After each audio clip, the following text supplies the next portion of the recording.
Kevin tech නැත්නම් Kevin tech අභිරුචි channel එකට අපේ ටෙක් යාළුවෝ ආයුබෝවන් කියලා පිළිගන්නවා. අද අපි කතා කරන්න ලෑස්ති වෙන්නේ අපේ wifi එකට QR code එකක් හදාගන්නේ කොහොමද කියලා.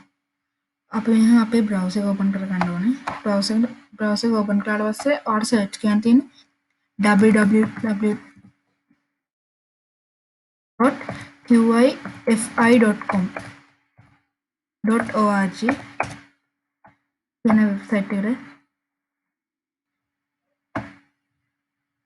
මම දැන් වෙබ්සයිට් එකට ගියා. ඊට පස්සේ ඔයාලට මෙතන ඔයගොල්ලෝගේ wifi එකේ නම දෙන්න ඕනේ.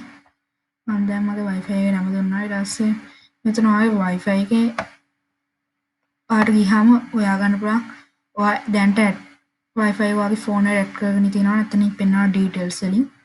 ඊට මෙතන ඔයාගේ wifi එකේ password එක දෙන්න ඕනේ. මම දැන් මගේ wifi එකේ password එක දුන්නා. ඊට පස්සේ මෙතනින් ඔයාලට generate යන්න තියෙන්නේ. ඊට පස්සේ ඔයාගේ wifi එකේ QR code එක දෙනවා. ඔයාලට පස්සේ මේක ස්කෑන් කරාට පස්සේ ඔයාලට wifi එකට QR code එක මේ QR code එක ඔයාලට save කරගන්න නැත්නම් print කරගන්න පුළුවන්. ඊට පස්සේ print කරලා ඔයාලට මේක board එක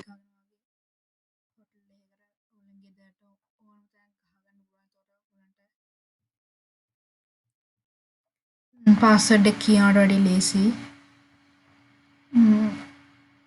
අදට මගේ වීඩියෝ එක ඉවරයි. ඔයාලා තාම subscribe කරන්නේ නැත්නම් දැන්ම subscribe කරන්න. අපි තව වීඩියෝ එකකින් හම්බෙමු.